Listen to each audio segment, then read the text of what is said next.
주가 함께 하셨네.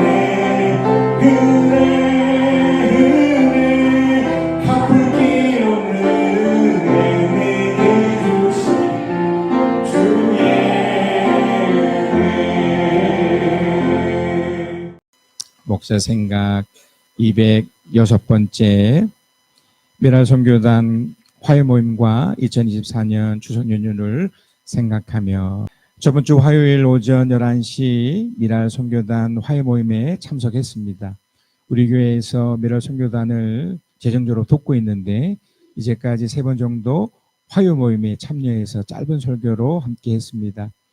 화요모임은 1년의 대부분을 삼산동에 있는 소리 침례교회에서 가집니다. 그리고 참여하는 다른 교회 봉사팀들이 돌아가면서 점심 식사를 돕고 있습니다. 이번 주는 돕는 봉사팀이 없어 컵라면과 김밥으로 점심을 먹었습니다. 화요 모임은 일반적인 교회 예배 모임처럼 진행하고 대부분 최승은 목사님이 설교를 하시지만 한 번씩 저처럼 외부 강사가 설교하기도 합니다. 참여자는 육체적인 장애를 가지신 분들이 있고 정신적 장애를 가지신 분들도 있습니다. 참여 인원은 50여 명이 되고 전문적인 사회복지사가 9명 정도 되고 여러 봉사자들도 있습니다. 이번에 다녀오면서 느낀 점 하나는 제가 처음 미랄선교단을 안 후 알게 된 장애인들이 지금도 화요 모임을 다니고 있었습니다. 우리 교회 최선미 집사님도 꾸준하게 참여하고 있어서 다행이었습니다. 제가 온 날은 오지 않았지만 성실하게 나오고 있다고 들었습니다. 그 중에 김효진 양이 있는데 제가 이전 교회에 부교육자에 있을 때 알았던 장애인인데 지금도 잘 나오고 있어서 마음이 좋았습니다. 심한 뇌전증 현상과 정신지체로 정상적인 생활할 수 없지만 저를 알아봐주고 반갑게 웃어주니 참 좋았습니다. 가슴 아픈 이야기들도 많지만 이런 기독교 정신으로 꾸준하고 성실하게 화요 모임과 센터를 운영하는 곳이 많지 않습니다. 두 번째는 설교를 통해 나눈 것이지만 비교하면 자기보다 나은 사람을 발견하고 감사하면 자기보다 힘든 사람을 발견하게 됩니다. 감사는 기적을 만드는 것처럼 이런 상황에서도 감사할 수 있다면 정말 하나님의 기적의 사람입니다. 정신지체 장애인들이 많지만 그럼에도 돕는 사람들과 함께 서로 감사와 축복을 나누는 것을 볼 때 뭉클했습니다. 작지만 우리 교회에서도 꾸준하고 성실하게 그리고 감사한 마음을 담아 미랄선교단 최승 목사님과 또 여러 사회복지사 분들을 돕고자 합니다. 이런 감사의 마음은 저번 주 설교의 내용처럼 모든 상황, 특히 애매한 상황에서도 감사할 수 있습니다. 부정적이고 고통스러운 현실에서도 감사할 수 있습니다. 그래서 추석 연휴의 시간이 감사합니다. 감사한 5가지 이유를 찾아보았습니다.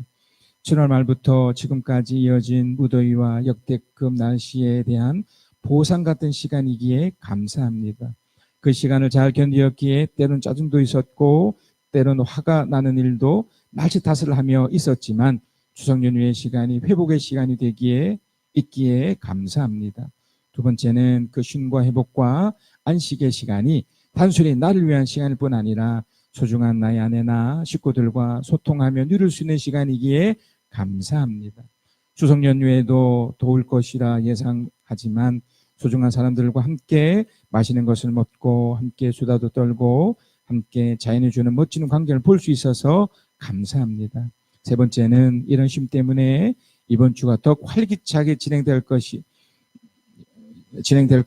믿어져서 감사합니다. 삶이 루틴하며 뻔할 수 있지만 진정한 감사가 한 주의 삶을 역동적으로 만들어 주어서 감사합니다. 네 번째는 이런 삶이 하나님 보시기에 공정과 상식적인 삶이기 때문에 하나님이 약속하신 보상이 기대되기 때문에 감사합니다. 마음의 행복감이 생기고 실제적인 삶의 현장이 긍정적으로 바뀌는 것을 볼 수 있어서 감사합니다. 마지막으로 추석 연휴가 주는 풍요로움에 감사합니다. 우리 교회 성도들 모두 이런 풍요로움을 누려서 하나님을 진심으로 사랑하고 소중한 이들과 함께하면서 진정한 행복을 누리게 될 것에 감사합니다. 2024년 즐겁고 행복한 추석 연휴가 됩시다.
삶이 감사하는 삶으로 그러므로 기적을 경험하는 삶으로 변하게 되는 주기를 원합니다. 감사하며 예수님의 이름으로 기도합니다.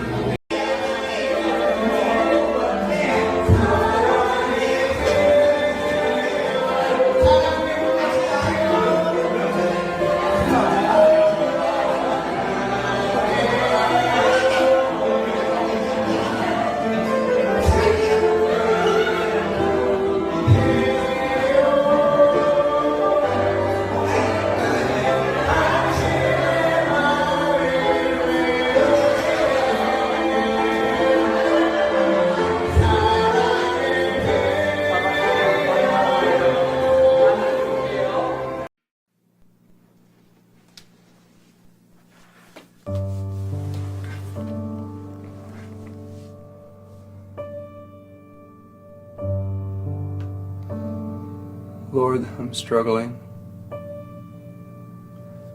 Show me what I have to be thankful for.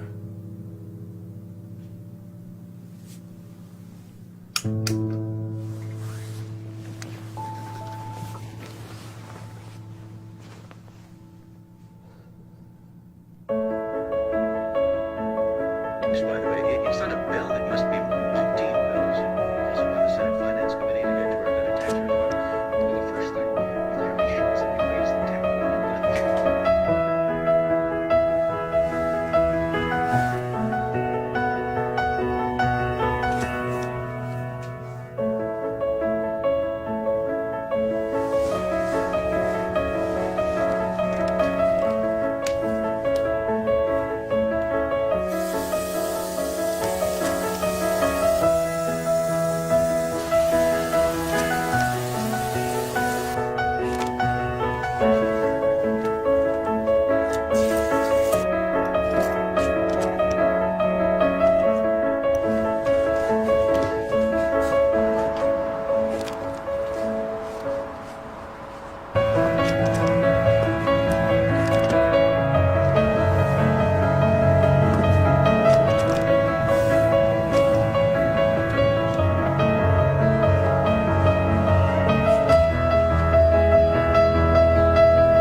Lord, I'm struggling. Show me what I have to be thankful for.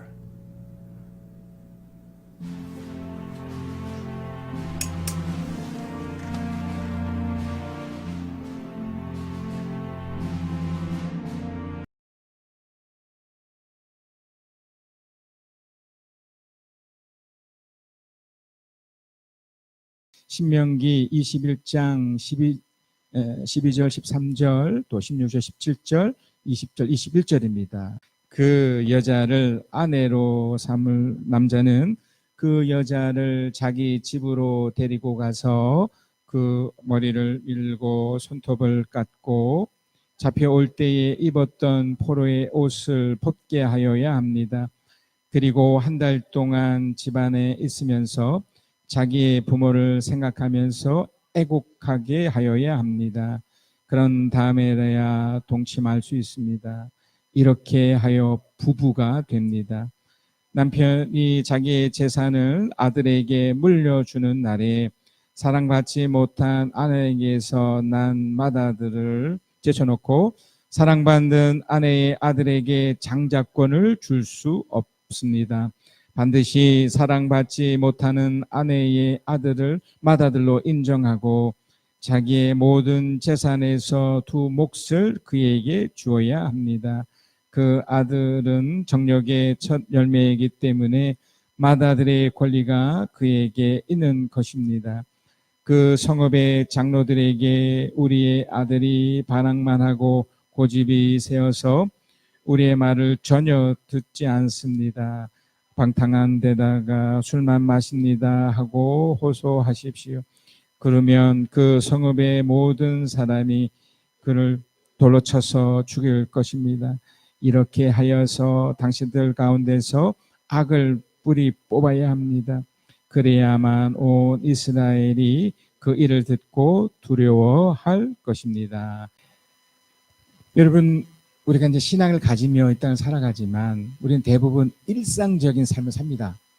거의 루틴하듯 뻔한 삶을 우리가 살고 있는데요. 이제는 이 일상적인 삶에서 신앙이 어떤 역할을 하는지 우리는 점검해 볼 필요 있습니다. 여러분, 신앙은 신비롭거나 어떤 종교적인 어떤 행위로 가는 것이 아닙니다. 신앙은 어떤 도구가 되어서 삶의 대부분을 차지한 우리 일상에서 어떤 선한 영향을 주는 것이 되어야 합니다. 어떤 것이 있을까요? 자, 오늘 본문 신명기 21장 10절에서 11절에 보면 당신들이 적군과 싸울 때에 주 당신들의 하나님이 적군을 당신들에게 손에 넘겨주셔서 당신들이 그들을 사로잡았을 때에, 이걸 이제 지금 시대로 이렇게 말씀드리면 우리가 이 자본주의라는 이 곳에 살고 있지 않습니까? 그 당시도 사실은 고대 약 3,500년 전에 먼 이야기일 수 있지만 그 당시 사회나 지금의 사회가 거의 다르지 않습니다. 그들은 뭐 비문명인이라서 막 함부로 살고, 지금은 그래도 문명인이라서 뭐 함부로 살지 않고 그런 게 어디 있습니까? 그때도 악한 사람은 악했고 선한 사람은 선했고, 지금도 악한 사람은 여전히 악하고 선한 사람은 선하죠. 자, 문제는 이런 사회 속에서 어떤 삶의 방식이 하나 있습니다. 그건 뭐냐면 이기고 짐의 삶의 현장이라는 거죠. 자본주의라고는 하지만 경쟁하며 싸우며 이기는 그 구조 속에 우리는 일상을 살아가고 있습니다. 그 일상 속에 어떤 일이 생기냐면 11절입니다. 그 포로들 가운데에서 마음에 드는 아리따운 여자가 있으면 그를 아내로 삼아도 됩니다. 여기서 보면 마음에 드는 아리따운 여자예요.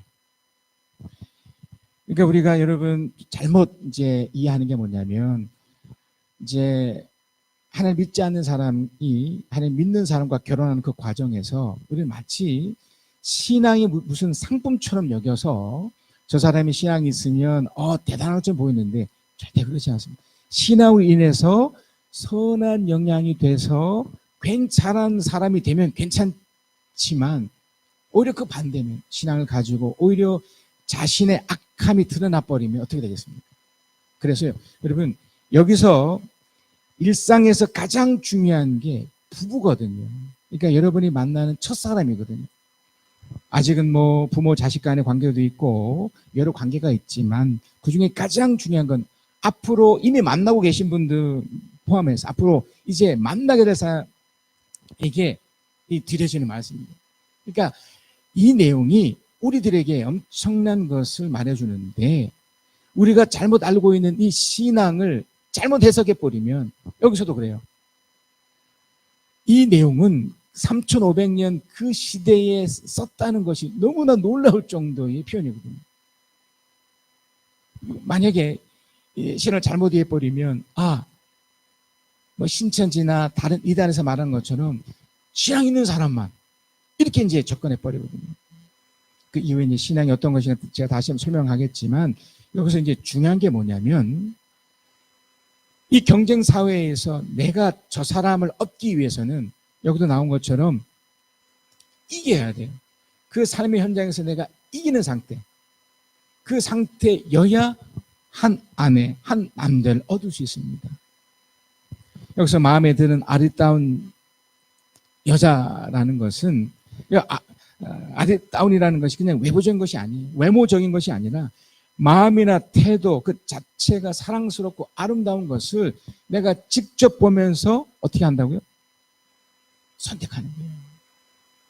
자, 그러려면 내가 무엇이 갖춰져야 될까요? 신앙, 물론 이제 이후에 한번 설명하겠지만 신앙의 어떤 모습, 갖춰줘야 되지만 가장 처음은 이 세상에서도 인정받을 만한 그런 것이 있어야 되는 겁니다. 그래서 과거에는 이제 두 사람을 결혼시킬 때 사실은 외모나 뭐 그런 것보다 가장 먼저 조건을 보게 했어요.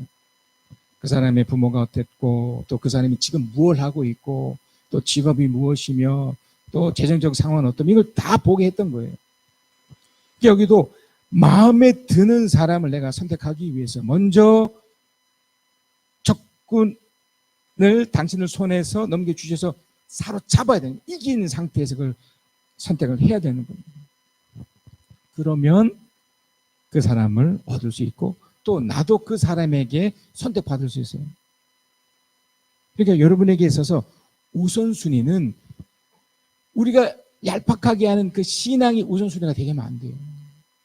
저도 이제 부모고 이제 제 아이를 누군가를 만나게 할 텐데, 제 아이가 먼저 갖춰져야 될 것은 어찌됐든 이 경쟁 사회에서 어찌됐든 최선의 모습, 좋은 직장도 있어야 되고요, 또 재정력이나 이런 것들 다 겸비돼 있어야 됩니다.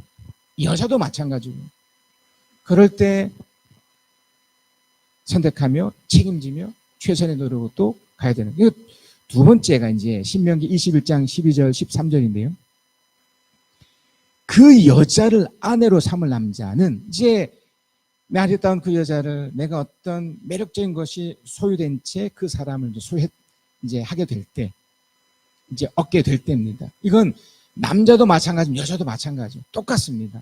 일방적이지 않습니다. 양쪽 상호간에. 그러니까 그 여자를 아내로 삼을 남자는 반대로 남자도 여자, 여자도 남자 이렇게 받으셔야 돼요.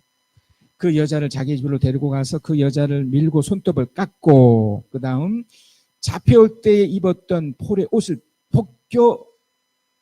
벗겨하여야 합니다. 그리고 한 달 동안 집안에 있으면서 자기의 부모를 생각하면서 애국하게 하여야 합니다. 그런 다음에 동침할 수 있습니다. 이렇게 하여 부부가 됩니다. 자기 집으로 데려가고 머리를 밀고 손톱을 깎고 폴의 옷을 벗게 하는 이 행위는 뭐냐면 그 상대에 대한 배려임과 동시에 이 두 사람이 이제 새로운 환경과 새로운 속에서 새롭게 노력하라는 의미예요. 노력. 여러분, 결혼 그 자체가 끝나는 것이 아닙니다. 지금 주제가 뭡니까? 일상적인 삶에서의 신앙적 대처법이잖아요. 여러분, 신앙은 그저 얻어서 끝나는 게 아닙니다. 어떻게 하는 겁니까? 노력하는 거예요. 그저 아리따운 여자를 얻었기 때문에 끝난 것이 아니고 노력하는 겁니다. 그 상대방을 위해서 이후에 한 번 더 설명하겠지만 인정하고 존중하고 사랑하는 방식으로 훈련하며 계속해서 그 방법을 써야 됩니다. 그리고 상호 관계적으로 펼쳐야 되는 거죠. 일정 기간 고민하고 상대의 다름을 인정하면서, 여기서 이제 애곡이라는 말이 나와요. 부모를 생각하며. 그러니까 부모와 상관이 없는 거예요. 이제 부모의 선한 좋은 연연을 받을 수 있지만 우리 부모가 다 좋을 수가 없거든요. 다 부모도 다 초보기 때문에 이게 악한 것들도 생길 수 있기 때문에 여기서 애곡이라는 것은 이제 죽었을 때 하는 행위잖아요. 그러니까 완전히 다른 삶을 그 자녀들, 그 부부, 그들은 해야 된다는 거예요. 완전히 끊으라는 겁니다. 새로운 삶을 그 두 사람이 어떤 방식으로요? 인정하고 존중하고 사랑하면서 펼쳐가라는 겁니다. 그래서 신명기 21장 14절에 이렇게 되어 있습니다. 그 뒤에 그 여자가 더 이상 남편의 마음에 들지 않으면, 그래서 놀랍죠. 이 당시에도 이것이 가능했던 거예요. 그러니까 하나님은 특히 부관계 속에서 이걸 굉장히 중요시 여겼던 겁니다. 지금 시대도 정말 하나님께서 이제 열게 해주셔서 이 잘못된 이 유교적인 방식에 의해서 남편은 하늘이고 여자는 땅이고 이런 게 절대 아닙니다. 서로 존중하고 상호적으로 펼쳐지는데 문제는 서로 간의 이 마음을 상처를 주고 상처받지 않도록 노력해야 돼요. 그런데 그렇게 하지 않잖아요. 남자는 남편이라는 이유로, 아내는 아내라는 이유로 함부로 살아버리고 함부로 말해버리고, 그렇게 해서 어떻게 됩니까? 깨어지면. 여기 중요한 게 마음에 들지 않으면. 그러니까 이렇게 안 되도록 노력해야 되는데 만약 이렇게 되면 어떻게 합니까? 그 여자의 마음대로 가게 하여야 하며 돈을 받고 팔아서는 안 됩니다. 남편이 그 여자를 욕보였으므로 돈을 팔아서는 안 됩니다. 3,500년 전에 이게 있을 수 없는 표현이에요. 그 당시에는 여자는 그러니까 소유물이었고 그냥 버려도 상관없는, 그냥 죽여도 상관없는 그런 끔찍했던 시절이었거든요. 그런데 하나님의 말씀은 그 여자를 또 반대적으로 그 남자를 존중해 준 거죠. 그러니까 서로 안에 인정과 존중과 사랑이 무너져 버리면 갈라져도 상관없다는 거예요. 여러분 명심하셔야 돼요. 우리는 유교적인 그런 잘못된 전통 때문에 남편을 향해서 아내에 대해서 여러분 정말 조심하셔야 돼요. 소중하다면 더 소중하게 다루셔야 돼요. 그 부부라는 것은 이 잘못된 관념 속에 함부로 해서는 안 되는 겁니다. 서로 존중하고 서로 인정하고 서로 사랑해야죠. 이것이 믿음의 대접법이에요. 이 땅 가운데 일상의 삶 속에 가장 중요한 건 내 남편이고 내 아내입니다. 그들에게 어떻게 해야 된다고요? 인정하고 존중하고 사랑해야 돼요. 만약 이것이 안 되면 갈라서야 돼요. 갈 길 가야 됩니다. 이렇게 되지 않으면 어떻게 됩니까? 이 작업을 하셔야 돼요. 이 훈련을 하셔야 됩니다. 자, 부모 자식 간의 관계는 어떨까요?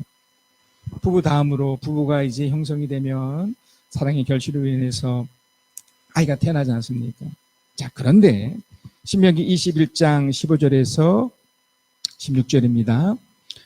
어떤 사람에게 두 아내가 있는데 한 사람은 사랑을 받고 다른 한 사람은 사랑을 받지 못하다가 사랑받는 아내와 사랑받지 못한 아내가 다 같이 아들을 낳았는데 맏아들이 사랑받지 못한 아내의 아들의 경우에 남편이 자기 재산을 아들에게 물려주는 날에 사랑받지 못하는 아내에게는 에게서 난 맏아들을 제쳐놓고 사랑받는 아내의 아들에게 장자권을 줄 수는 없습니다. 이걸 유교적으로 접근해버리면 맏아들이잖아. 이게 마치 남자 선호 사상처럼 읽을 수 있습니다. 이게 여기서 중요한 것은 장자권 이런 표현이 아니에요. 여기서 중요한 것은 이미 제가 부부 관계도 말씀드렸듯이 이게 상호 존중하는 그 관계를 말하는 거예요. 여기 이제 두 아내가 있다는 것에 또 헷갈려 하시면 안 됩니다. 이게 두 아내를 지금으로 이렇게 치면 이런 거죠. 그러면 이렇게 살다가 아내가 죽을 수도 있고 남편이 죽을 수도 있잖아요. 또 이미 신명기 24장 14절에 나온 것처럼 이렇게 마음에 들지 않아서 이렇게 헤어질 수도 있고 깨어질 수도 있어요. 이게 맞다 틀리다라고 절대로 접근하지 못하고 그래서 헤어진 상태에서 어떤 누가 이게 맞다 틀리다 할 수 있습니까? 잘못된 유교적 사상에서는 끝까지 살아야 되잖아요. 근데 생각해 보세요. 폭력적이고 못된 그런 남편에게 수없이 그 시간을 보냈는데 어떻게 그 이후 시간까지 살 수 있는 건가요? 유교적 때문에. 그 잘못된 그 관념 속에 여자는 그 집에 가서 그렇게 살아야 돼. 성경은 그렇게 말하지 않고 있습니다. 여기서 이제 두 아내에 이렇게 속지 마시고 놀라지 마세요. 충분히 지금 시대에 있을 수 있는 뭐 사별을 했다든지 또 이혼을 했다든지 입양을 했다든지 또 타문화권에서 이렇게 얻었던 가족이라든지 또 아이가 없는 경우 이 모든 것이 여기에 이제 속할 수 있는 거예요. 자, 문제는 이 과정 속에서 이제 서로 부모와 자식이죠. 이 관계를 잘 설정해야 돼요. 그러니까 이것을 잘못 선정하면 어떻게 됩니까? 다 깨지는 거예요. 그래서 저도 그렇고 우리 모두는 이 잘못된 오래된 이 유교적 전통이나 관념을 깨야 돼요. 그것이 마치 그러니까 그 안에 담겨 있는 제가 아까 설명했던 인정과 존중과 사랑의 관계라면 상관없습니다. 그러나 그것이 없는 채 살아가 버리면 그래서 여러분 부부관계도 마찬가지지만 부모 자식 간에도 만약에 대화가 사라지거나 서로 미움이 있고 뭐 그런 관계가 이제 서로 있지 않습니까? 이건 서로에게 다 적용되는 거예요. 부모는 부모대로 자식은 자식대로. 그랬을 때는 위험한 거예요. 자, 그래서 신앙적 대처법이 어떻게 진행이 되냐면 이제 17절입니다. 반드시 사랑받지 못하는 아내의 아들을 맏아들로 인정하고 사랑받지 못한 그러니까 이걸 사랑하라는 거예요. 사랑받지 못하는 아내 이렇게 가면 안 된다는 겁니다. 자기의 모든 재산 두 몫을 그에게 주어야 합니다. 그 아들은 정의의 전념이기 때문에 맏아들의 권리가 그에게 있는 것입니다. 그러니까 맏아들이라는 것에 속지 마세요. 이건 진짜 사랑을 표현해 주라는 것. 제가 이미 말씀드렸던 인정과 존중과 사랑이 그 속에 담겨 있으면 아무 문제 안 됩니다. 그러니까 아무리 맏아들이라도 이것이 없는 채 유족 사정으로 너는 큰아들이니까, 너는 맏아들이니까 그 어떤 인정도 없이, 그 어떤 사랑도 없이, 그 어떤 존중과 배려도 없이 그냥 덜컥, 이게 잘못됐다는 거예요.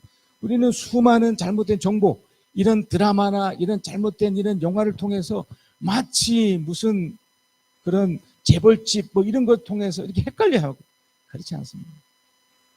부모 자식 간에, 자식 부모 간에는 반대로 인정과 존중과 사랑이 깨지면 어떻게 될까요? 그건 깨지는 거예요. 그러니까 이걸 주목하셔야 돼요. 그래서 신명기 21장 18절에서 20절입니다. 어떤 사람에게 아버지의 말이나 어머니의 말을 전혀 듣지 않고 반항만 하며 고집이 세어서 아무리 태울러도 듣지 않는 아들이 있거든. 이게 맏아들지라도, 예. 그러니까 여기는 무엇이 지금 빠진 겁니까? 인정과 그리고 존중과 사랑이 빠진 거죠. 이걸 또 반대일 수도 있어요. 그러니까 자녀가 그럴 수 있다면 반대로 아버지나 어머니가 이럴 수 있어요. 여러분, 악한 부모도 그렇게 많습니다.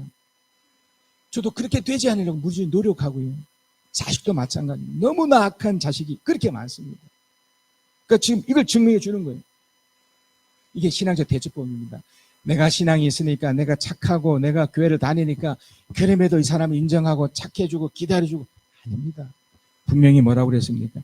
이 상황 속에 19절입니다. 그 부모는 그 아들을 붙잡아 그 성읍의 장로들에게 있는 성문밖에 회관으로 데리고 가서 물어보라는 거예요. 어떻게 해야 될지. 20절. 그 성읍의 장로들에게 우리 아들이 반항만 하고, 여러분 이 시간이 그냥 하루 이틀이 아니고 오랜 기간입니다. 여러분 이게 신앙적 대처법이에요. 우리 말을 전혀 듣지 않습니다. 방탕한 데다가 술만 마신다 하고 호소하십시오. 여러분 우리 기도 중에 감사도 있지만 이 호소의 기도가 무서운 기도예요. 하나님, 내 아내가, 내 남편이, 내 자식이 이렇습니다 라고 호소하지 않습니까? 그럼 하나님이 집행해버립니다. 그러니까 이렇게 되지 않도록 우리는 노력해야 되는데 이렇게 돼버리면 어떻게 될까요? 21절입니다. 우리 좀 두렵지만 우리 한번 함께 읽겠습니다. 시작. 그러면 그 성읍의 모든 사람이 그를 돌로 쳐서 죽일 것입니다. 이렇게 하여서 당신들 가운데서 악을 뿌리 뽑아야 합니다. 그래야만 온 이스라엘이 그 일을 듣고 두려워할 것입니다. 여러분 이건 절대로 부끄러운 게 아닙니다. 여러분 이 세상에 어떤 완전한 부모가 어디 있습니까? 또 완전한 자식이 어디 있습니까? 우리가 일상적인 삶 속에서 이런 모습이 반복이 되고 펼쳐진다면 악을 뿌리 뽑아야 돼요. 이제 우리 하나님께 이걸 하는 거죠. 하나님, 내 아내가, 내 남편이, 내 자식이 이렇습니다 라고 해버리면 그 다음 하나님이 하십니다. 그러니까 여러분 명심하셔야 돼요. 이 지경까지 가지 않도록 서로 조심하고 노력하시고 펼치도록 하셔야 됩니다.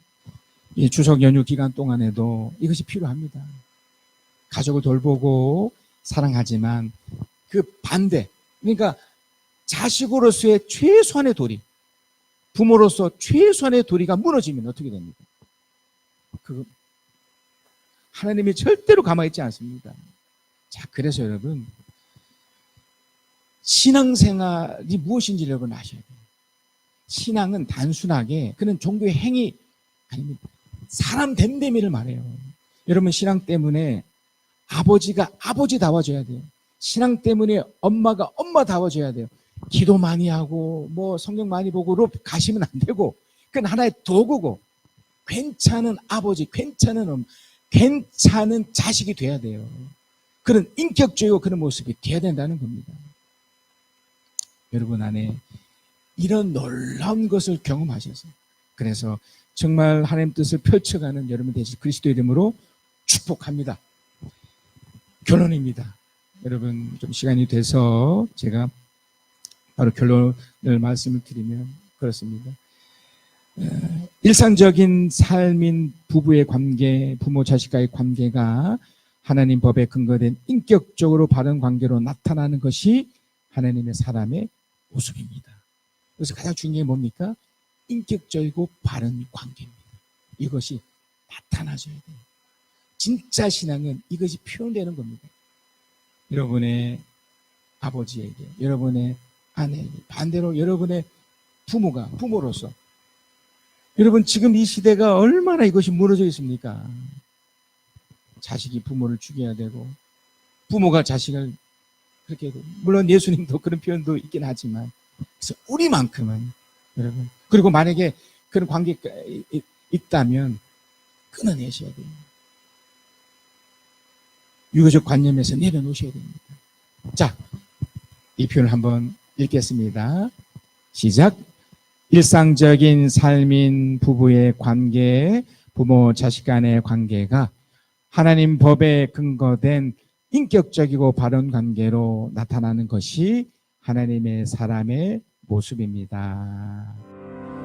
경솔히 올리는 나의 기도, 간구보다 감사를 드립니다. 응답하신도 거절하신도 기다리라 하신도 그저 감사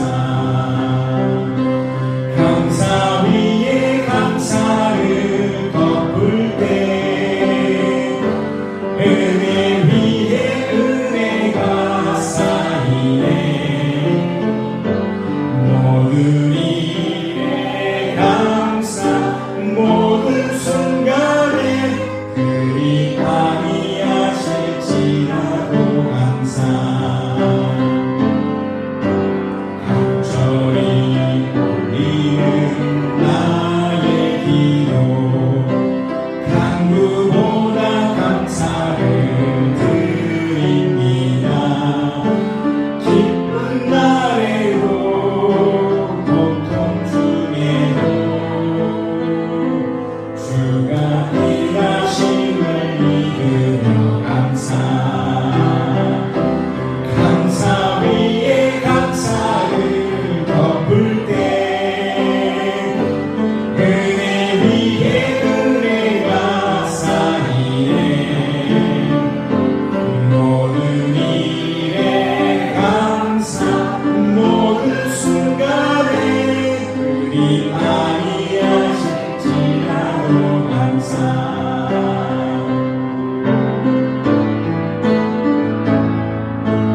겸손히 올리는 나의 기도, 간구보다 감사를 드립니다.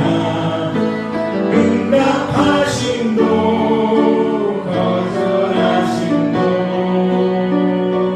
기다리라 하신도 그저 감사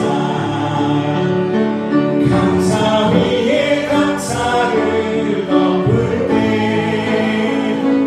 은혜 위에 은혜가 쌓이네. 모든 일에 감사, 모든 순간에 그리 아니하실지라도 감사. 간절히 올리는 나의 기도, 간구보다 감사를 드립니다. 기쁜 날에도 고통 중에도 주가 일하심을 믿으며 감사 위에 감사를 덮을 때 은혜 위에 은혜가 쌓이네.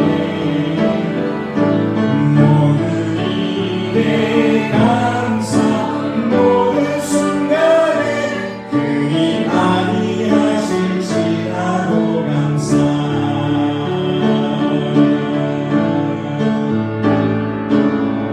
감사로 제사 드리는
주가 인도하신 것